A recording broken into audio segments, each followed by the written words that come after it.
जीने की राह P11 अर्थात गुप्त ज्ञान जिसे तत्व ज्ञान कहते हैं, वह नहीं मिला क्योंकि यजुर्वेद 40 मंत्र 10वें तथा चारों वेदों का सारांश रूप भगवत गीता अध्याय 4 श्लोक 32 तथा 34 में कहा है कि जो यज्ञों अर्थात धार्मिक अनुष्ठानों का विस्तृत ज्ञान स्वयं सच्चिदानंद घन ब्रह्म अर्थात परमाक्षर ब्रह्म अपने मुख कमल से बोलकर सुनाता है, वह तत्व ज्ञान अर्थात सूक्ष्म वेद है।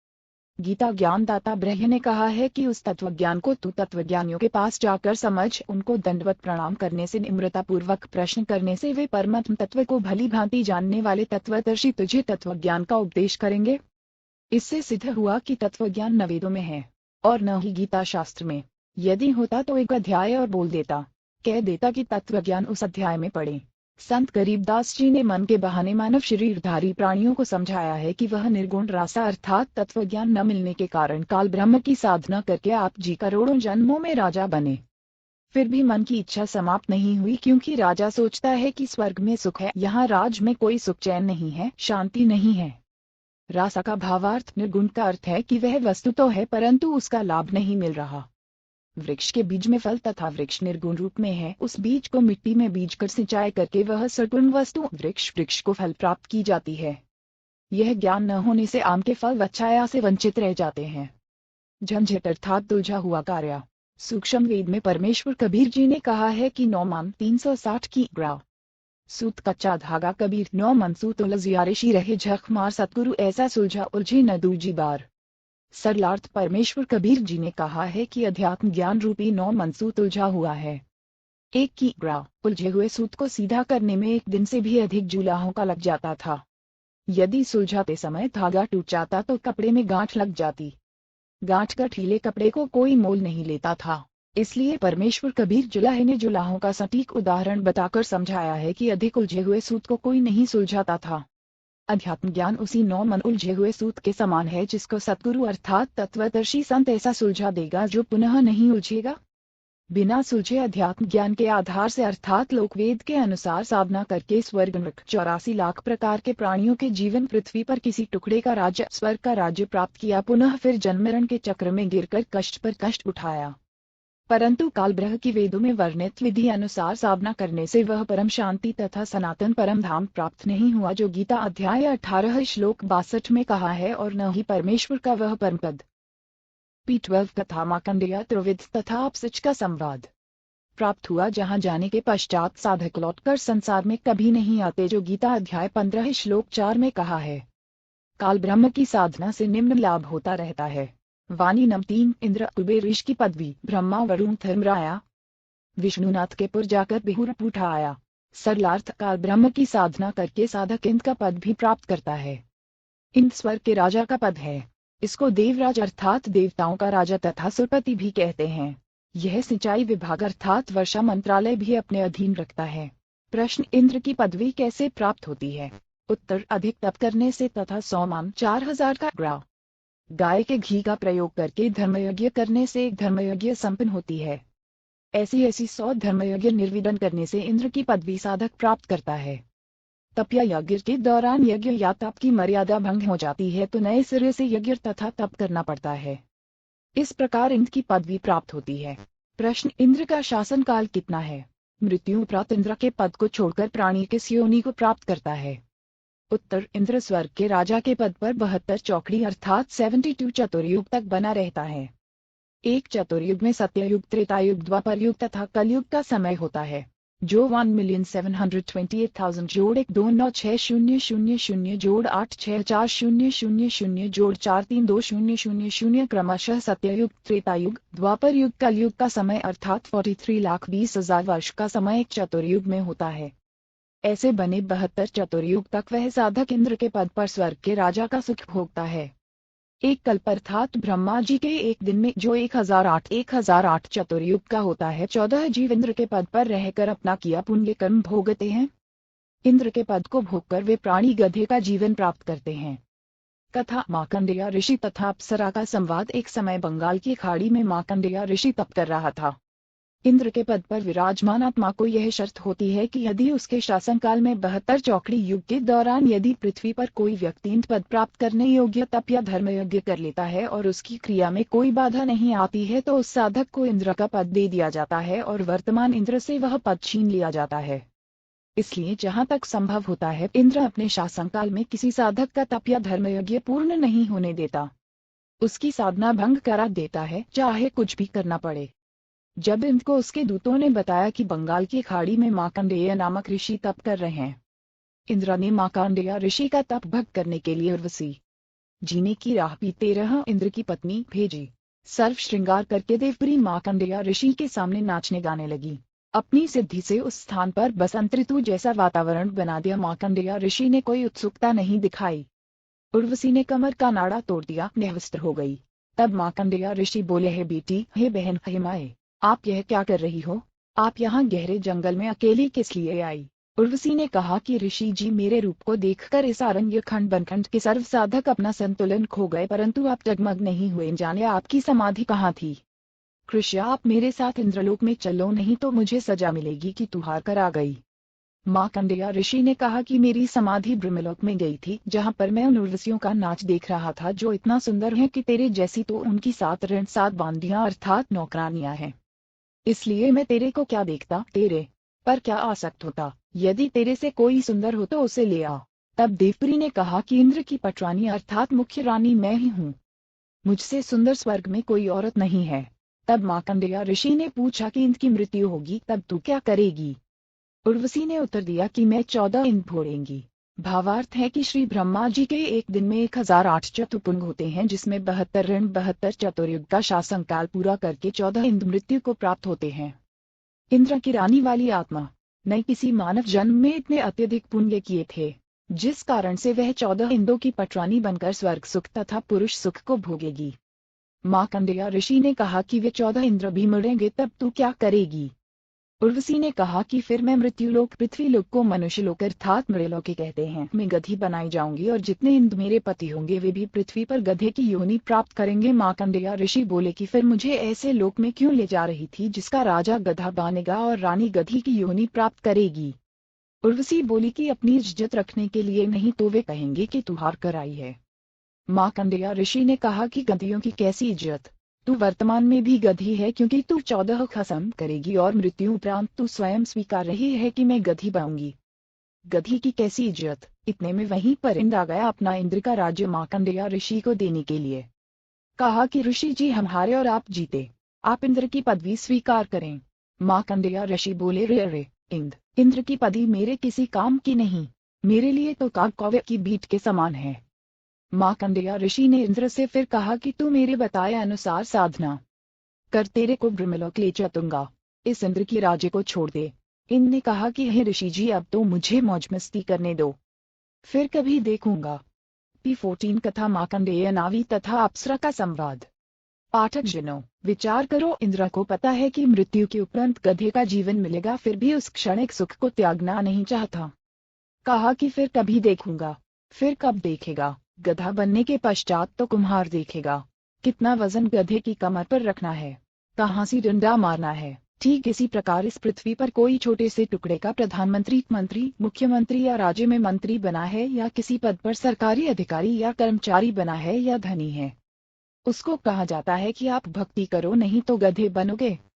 वे या तो नाराज हो जाते हैं, कहते हैं कि हम क्यों बनेंगे। फिर से मत कहना। कुछ सभ्य होते हैं, वे कहते हैं कि किसने देखा है, गधे बनते हैं। फिर उनको बताया जाता है कि सब संत तथा ग्रंथ बताते हैं, तो अधिकतर कहते हैं कि देखा जाएगा। उनसे निवेदन है कि मृत्यु के पश्चात गधा बनने के बाद आप क्या देखोगे? फिर तो कुम्हार देखेगा कि आप जी के साथ कैसा बर्ताव करना है। देखना है तो वर्तमान में देख, बुराई छोड़कर शास्त्रानुकूल साधना करो, जो वर्तमान में विश्व में केवल मेरे मपाल दास की है। आओ ग्रहण करो और अपने जीव का कल्याण कराओ। ऊपर लिखी वाणी नम 3 में बताया है कि इंद्र, कुबेर तथा ईश की पदवी प्राप्त करने वाले तथा ब्रह्मा जी का पद तथा वरुण धर्मराय का पद प्राप्त करके तथा विष्णु जी के लोक को प्राप्त कर देव पद प्राप्त भी वापिस जन्म मरण के चक्र में रहता है। स्वर्गलोक में 33 करोड़ देव पद हैं, जैसे भारतवर्ष की संसद में 540 सांसदों के पद हैं। व्यक्ति बदलते रहते हैं, उन्हें सांसदों में से प्रधानमंत्री तथा अन्य केंद्रीय मंत्री आदि आदि बनते हैं। इसी प्रकार उन 33 करोड़ देवताओं में से ही कुबेर का पद अर्थात धन के देवता का पद प्राप्त होता है, जैसे वित्त मंत्री होता है। ईश की पदवी का अर्थ है प्रभु पद, जो लोकवेद में कुल 3 माने गए हैं। 1 श्री ब्रह्मा जी, 2 श्री विष्णु जी तथा 3 श्री शिव जी। वरुण देव जल का देवता है। धर्मराय मुख्य न्यायाधीश है जो सब जीवों को का फल देता है, इसे धर्मराज भी कहते हैं। ये सर्वकाल ब्रह्म की साधना करके पद प्राप्त करते हैं। पुण्य क्षीण समाप्त होने के पश्चात सर्व देवता पद से मुक्त करके पशु पक्षियों आदि की 84 लाख प्रकार की योनियों में डाले जाते हैं। फिर नए ब्रह्मा जी, नए विष्णु जी तथा नए शिव जी इन पदों पर विराजमान होते हैं। ये सर्वोपरोक्त देवता जन्मते मरते हैं, ये अविनाशी नहीं हैं। इनकी स्थिति आप ही जी को सृष्टि रचना अध्याय में इसी पुस्तक में स्पष्ट होगी कि ये कितने प्रभु हैं, किसके पुत्र हैं तथा कौन इनकी माता जी हैं। अन्य प्रमाण श्री देवी पुराण सचित्र मोटा टाइप केवल हिंदी, गीता प्रेस गोरखपुर से प्रकाशित के 3 स्कंद में पृष्ठ 123 पर लिखा है कि तुम शुद्ध स्वरूपा हो, यह सारा संसार आपसे ही उद्भासित हो रहा है। मैं विष्णु ब्रह्मा जीने की राह P15 और शंकर आपकी कृपा से विद्यमान हैं। हमारा तो आविर्भाव अर्थात जन्म तथा तिरोभाव अर्थात मृत्यु हुआ करता है। आप प्रकृति देवी हैं। शंकर भगवान बोले कि हे देवी, अति विष्णु के पश्चात उत्पन्न होने वाले ब्रह्मा आपसे उत्पन्न हुए हैं, तो क्या मैं तमोगुण लीला करने वाला शंकर क्या आपकी संतान नहीं हुआ, अर्थात मुझे भी उत्पन्न करने वाली तुम ही हो। हम तो केवल नियमित कार्य ही कर सकते हैं, अर्थात जिसके भाग्य में जो लिखा है हम वही प्रदान कर सकते हैं, न अत्यधिक कर सकते न कम कर सकते। पाठक जनों, इस श्री देवी पुराण के उल्लेख से स्पष्ट हुआ कि श्री ब्रह्मा जी, श्री विष्णु जी तथा श्री शंकर जी नाशवान हैं। इनकी माता जी का नाम श्री देवी दुर्गा है। अधिक जानकारी आप सृष्टि रचना अध्याय से ग्रहण करेंगे, जो इसी पुस्तक में पीछे लिखी है। ये प्रधान देवता है, अन्य इनसे निम्न स्तर के देव हैं।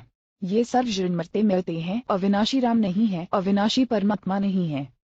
श्रीमद् भगवत गीता अध्याय 10 श्लोक 2 में लिखा है कि गीता ज्ञानदाता काल ब्रह्म ने कहा है कि मेरी उत्पत्ति को न तो देवता जानते और न महर्षिजन जानते, क्योंकि इन सबका आदि कारण मैं ही हूँ, अर्थात ये सर्व मेरे से उत्पन्न हुए हैं। गीता अध्याय 14 श्लोक 3 में गीता ज्ञानदाता ने कहा है कि हे अर्जुन, मेरी प्रकृति अर्थात दुर्गा तो गर्भ धारण करती है, मैं उसके गर्भ में बीज स्थापित करता हूँ, जिससे सर्व प्राणियों की उत्पत्ति होती है। गीता अध्याय 14 श्लोक 4 में गीता ज्ञानदाता ने कहा है कि हे अर्जुन, नाना प्रकार की सब योनियों में जितनी शरीरधारी मूर्तियां उत्पन्न होती हैं, महत् प्रकृति तो उन सबकी गर्भ धारण करने वाली माता है। अहम ब्रह्म में ब्रह्मा बीज स्थापित करने वाला पिता है।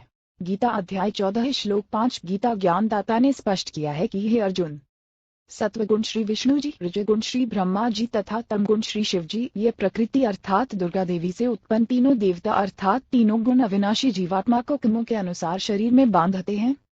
उपरोक्त प्रमाणों से स्पष्ट हुआ कि उपरोक्त देवता नाशवान हैं तथा काल ब्रह्म की संतान हैं। प्रसंग चल रहा है कि वाणी संख्या 3 का सरलार्थ हिंद कुबेर ईश अर्थात ब्रह्मा विष्णु शिव तक की पदवी प्राप्त करके तथा वरुण धर्मराय की पदवी तथा श्री विष्णुनाथ के लोक को प्राप्त करके भी जन्म मरण के चक्र में रहते हैं। और मार्कंडेय ऋषि जी ब्रह्म साधना कर रहे थे, उसी को सर्वोत्तम मान रहे थे, इसीलिए इंद्र को कह रहे थे कि आ तेरे को ब्रह्म साधना का ज्ञान कराऊं। ब्रह्मलोक की तुलना में स्वर्ग का राज्य हलवे की तुलना में जैसे कौवे की बीट है। पाठक जनों, आप जिन्हें ब्रह्म साधना करने वाले श्री चुनक ऋषि, श्री दुर्वासा P16 कथा मार्कंडेय नावी तथा अप्सरा का संवाद, ऋषि तथा कपिल मुनि की दशा जान ली, उनकी साधना को गीता ज्ञानदाता ने गीता अध्याय 7 श्लोक 18 में अनुत्तम अर्थात घटिया बताया है। उसी श्रेणी की साधना मार्कंडेय ऋषि जी की थी, जिसको अति उत्तम मानकर कर रहे थे तथा इन जी को भी राय दे रहे थे कि ब्रह्म साधना कर ले।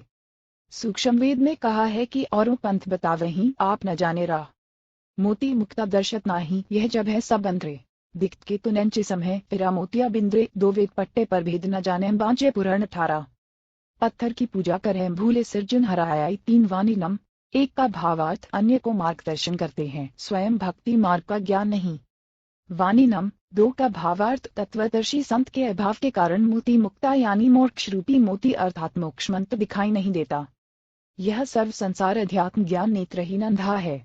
जिस किसी को मोतियाबिंद, जो एक प्रकार का नेत्र रोग है जिसमें आंखें स्वस्थ दिखाई देती हैं, परंतु उस रोगग्रस्त व्यक्ति को कुछ दिखाई नहीं देता। यह उदाहरण देकर बताया है कि फरातेदार संस्कृत भाषा बोलते हैं, लगते हैं महाविद्वान हैं, परंतु सद्ग्रंथों के गूढ़ रहस्यों को नहीं जानते। इनको अज्ञान रूपी मोतियाबिंद हुआ है। वाणी नम 3 का भावार्थ वेदों को पढ़कर कंठस्थ करने वाले वेदों के गूढ़ रहस्यों को न समझकर उनके विरुद्ध साधना करते कराते हैं। वेदों में पत्थर की मूर्ति की पूजा का कहीं उल्लेख नहीं है। वे वेदों के विद्वान कहलाने वाले पत्थर पूजा करते तथा कराते हैं। वेदों में वर्णित सृजनहार को भुला दिया है।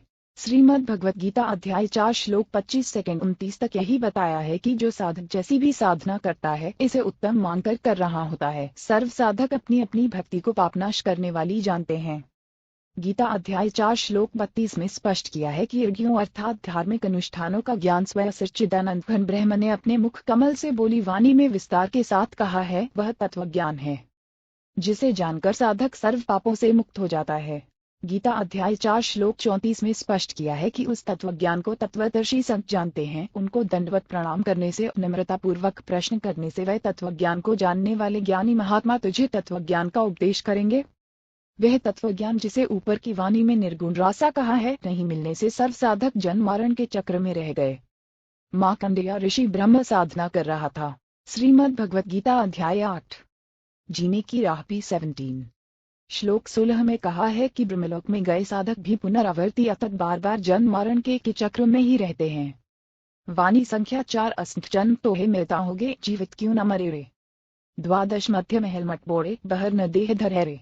सरलार्थ हे मानव तू अनंत बार जन्म और मर चुका है। सत्य साधना कर तथा जीवित मरने का तात्पर्य है कि भक्त को ज्ञान हो जाता है कि इस संसार की प्रत्येक वस्तु अस्थायी है। यह शरीर भी स्थायी नहीं है। जन्म मृत्यु का बखेड़ा भी भरकर है। इस संसार में दुख के अतिरिक्त कुछ नहीं है। मानव शरीर प्राप्त करके मोक्ष प्राप्त नहीं किया तो पशु जैसा जीवन जिया। जैसे गीता अध्याय 7 श्लोक 29 में कहा है कि जो साधक केवल जरा अर्थात वृद्धावस्था के कष्ट तथा मरण करके दुख से ही मुक्ति के लिए जो साधनार्थ है, वे ब्रह्म को तथा संपूर्ण आध्यात्म को तथा कर्मी को जानते हैं। इसी प्रकार तत्व ज्ञान होने के पश्चात मानव को अनावश्यक वस्तुओं की इच्छा नहीं होती। तंबाक शराब मांस सेवन नहीं करता। नाच गाना मुखों का काम लगता है। जैसा भोजन मिल जाए उसी में संतुष्ट रहता है। और आत्म कल्याण कराने के लिए साधक विचार करता है कि यदि मैं सत्संग में नहीं आऊंगा तो गुरु जी के दर्शन नहीं कर पाऊंगा। सत्संग विचार न सुनने से मन फिर से विकार करने लगेगा। वह साधक सर्व कार्य छोड़कर सत्संग सुनने के लिए चल पड़ता है। वह विचार करता है कि हम प्रतिदिन सुनते हैं तथा देखते हैं कि छोटे छोटे बच्चों को छोड़कर पिता संसार से चला जाता है, मर जाता है। बड़े बड़े पूंजीपति दुर्घटना में मर जाते हैं। सर्व संपत्ति जो सारे जीवन में जोड़ी थी उसे छोड़कर चले जाते हैं। दोबारा उस संपत्ति को संभालने नहीं आते।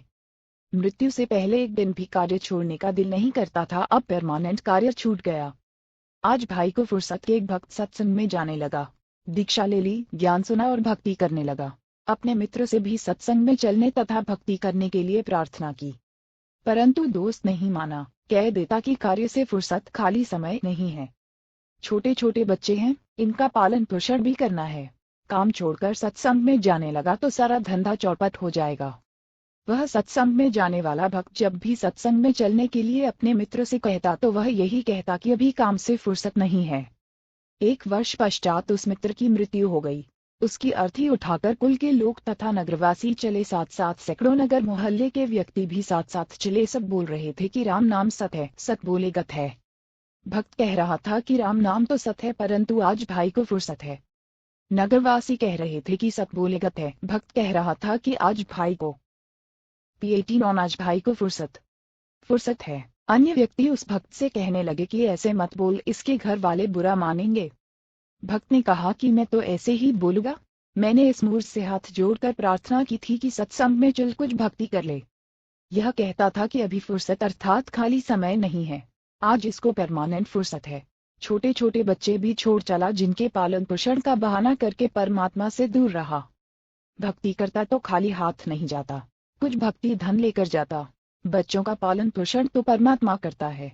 भक्ति करने से साधक की आयु भी परमात्मा बढ़ा देता है। भक्तजन ऐसा विचार करके भक्ति करते हैं, कार्य त्याग कर सत्संग सुनने जाते हैं। भक्त विचार करते हैं कि परमात्मा न करे हमारी मृत्यु हो जाए, फिर हमारे कार्य कौन करेगा। हम यह मान लेते हैं कि हमारी मृत्यु हो गई, हम 3 दिन के लिए मर गया। यह विचार करके सत्संग में चले, अपने को मृत मान लें और सत्संग में चले जाएं। वैसे तो परमात्मा के भक्तों का कार्य बिगड़ता नहीं, फिर भी हम मान लेते हैं कि हमारी गैर हाजिरी में कुछ कार्य खराब हो गया तो 3 दिन बाद जाकर ठीक कर लेंगे। यदि वास्तव में टिकट कट गई अर्थात मृत्यु हो गई तो परमानेंट कार्य बिगड़ गया, फिर कभी ठीक करने नहीं आ सकते। इस स्थिति को जीवित मरना कहते हैं। वाणी का शेष सलायम द्वादश मध्य महल मटपौरे बिहुर नदही धरे है। सरलार्थ श्रीमद् भगवत गीता अध्याय 15 श्लोक 4 में कहा है कि तत्वज्ञान की प्राप्ति के पश्चात परमेश्वर के उस परम पद की खोज करनी चाहिए जहां जाने के पश्चात साधक लौटकर संसार में कभी नहीं आते, अर्थात उनका पुनर्जन्म नहीं होता, वे फिर देह धारण नहीं करते। सूक्ष्म वेद की यह वाणी यही स्पष्ट कर रही है कि वह परम धाम द्वादश अर्थात 12वें द्वार को पार करके उस परम धाम में जाया जाता है। आज तक सर्व ऋषि महर्षि संत मंडलेश्वर केवल 10 द्वार बताया करते, परंतु परमेश्वर कबीर जी ने अपने स्थान को प्राप्त कराने का सत्य मार्ग सत्य स्थान रवयम ही बताया है। उन्होंने 12वां द्वार बताया है। इससे भी स्पष्ट हुआ कि आज तक सन 2012 तक पूर्व के सर्व ऋषियों संतों पंथों की भक्ति काल ब्रह तक की थी, जिस कारण से जन्म मृत्यु का चक्र चलता रहा। वाणी संख्या 5 दो जुख बहिष्ट सभी से देखे राजपाट के रसिया, 3 लोक से तृप्त न ही यह मनभोगी खसिया। सरलायम तत्वज्ञान के अभाव में पूर्ण मोक्ष का मार्ग न मिलने के कारण कभी दोजख अर्थात नरक में गए, कभी बहिष्ट अर्थात स्वर्ग में गए, कभी राजा बनकर आनंद लिया। यदि इस मानव को 3 लोक का राज्य भी दे दें तो भी तृप्ति नहीं होती।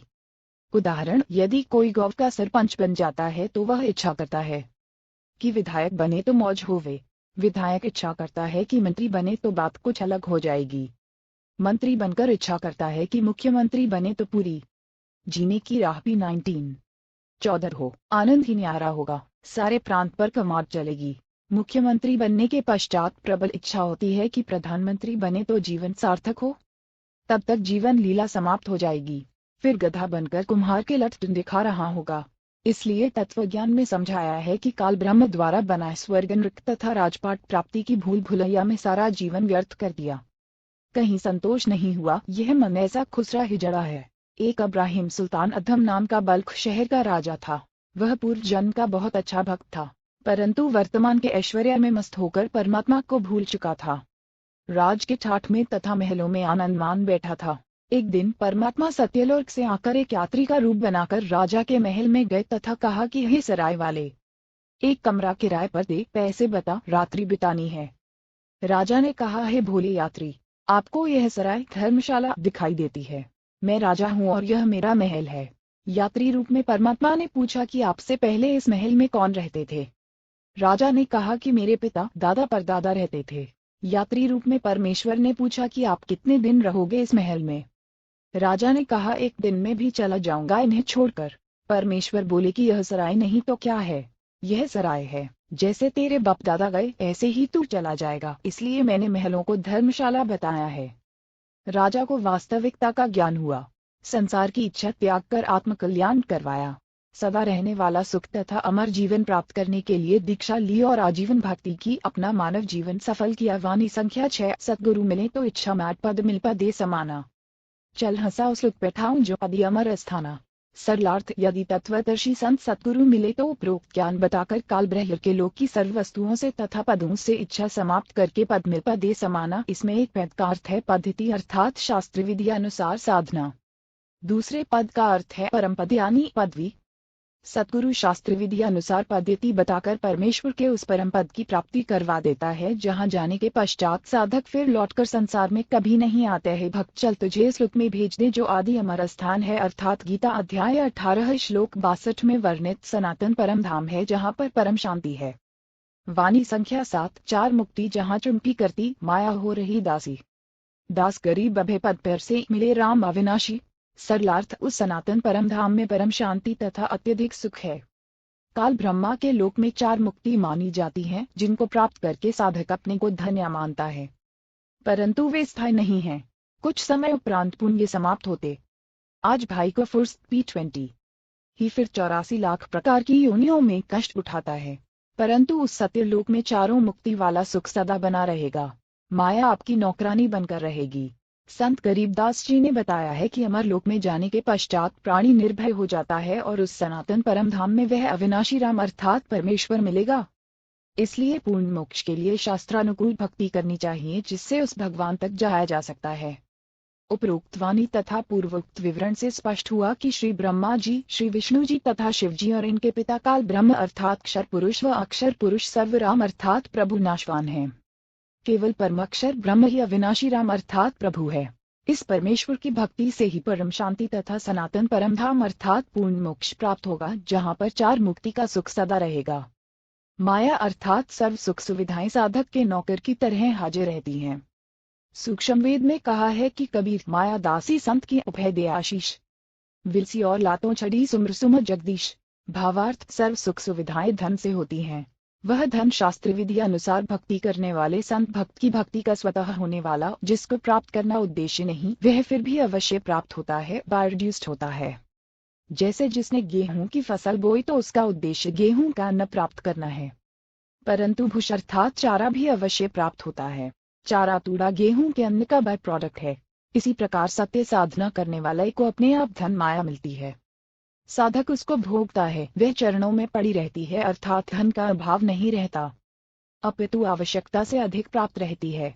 परमेश्वर की भक्ति करके माया का भी आनंद भक्त संत प्राप्त करते हैं तथा पूर्ण मोक्ष भी प्राप्त करते हैं। उसी प्रसंग को आगे बढ़ाते हैं कि मानव शरीर प्राप्त प्राणी को अपना उद्देश्य याद रखना चाहिए, भक्ति करके अपना कल्याण करवाना चाहिए। सूक्ष्म वेद में लिखा है कि यह सौदा फिर ना ही संतों, यह सौदा फिर ना ही लोहे जैसा ताव जात है, काया देह सराही। 3 लोक और भुवन चतुर्दश सब जग सौदयाही, दुगने तिगुने किए चौगुने किन्हें मूल गवाही। भावार्थ जैसे 2 व्यापारी बिजनेसमैन दूर किसी शहर में सौदा करने गए और 55 लाख रुपए मूलधन ले गए। एक ने अपने धन का सदुपयोग किया, धर्मशाला या होटल में किराए पर कमरा लिया, सामान खरीदा और महंगे मोल बेचा, जिससे उसने 20 लाख रुपए और कमा लिए। 2 वर्ष में वापस अपने घर आ गया, सब जगह प्रशंसा हुई और धनी बन गया। दूसरे ने भी होटल या धर्मशाला में कमरा किराए पर लिया, शराब पीने,